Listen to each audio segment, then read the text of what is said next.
আসসালামু আলাইকুম সবাইকে, কেমন আছো সবাই? আশা করছি ভালো আছো। আলহামদুলিল্লাহ আমি অনেক ভালো আছি। তো অনেক দিন ধরে কেকেআরের খেলা দেখতে যাব করে হচ্ছিল না, টিকিটও পাচ্ছিলাম না। তো অবশেষে পেয়ে গেছি।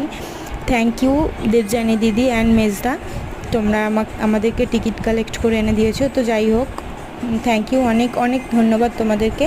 তো অবশেষে আমরা টিকিট পেয়ে যে চলে এসেছিলাম। কেকেআর ভার্সেস আরআরের খেলা ছিল 4/5/2025।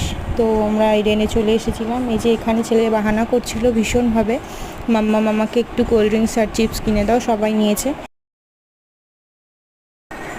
তো যেই বলার সেই কাজ, ওকে কিনে দিয়ে তারপর একটু খেলা দেখছিলাম। খেলাটা দারুণ ছিল, কি বলবো, মানে দুজনকে কেউ ছেড়ে কথা বলছিল না। দুটো টিমই দারুণ আউটস্ট্যান্ডিং লেভেলের খেলা হয়েছিল, খুব মজা করেছি। তো এক রান এক রানের জন্য কলকাতা জিতে গেছিলো। তো সেই মুহূর্তে মনে হচ্ছিল যে এক রানটা অবশ্যই ম্যাটার করে। না হলে তো হয়তো কলকাতা ওই দিনের ম্যাচটা জিততে পারতো না, এক রানের জন্যই জিতেছে। যাই হোক, তো খুব আনন্দের সঙ্গে কেকেআরের ফ্যান যেহেতু, ওই এক রানটা আমাদের জন্য অনেক। তো জিতেই গেছিলো। মাঠে বসে খেলা দেখার মজাটাই অন্যরকম, জাস্ট অন্যরকম। তারপর বাড়ির উদ্দেশ্যে রওনা দিয়েছিলাম। সবাইকে টাটা।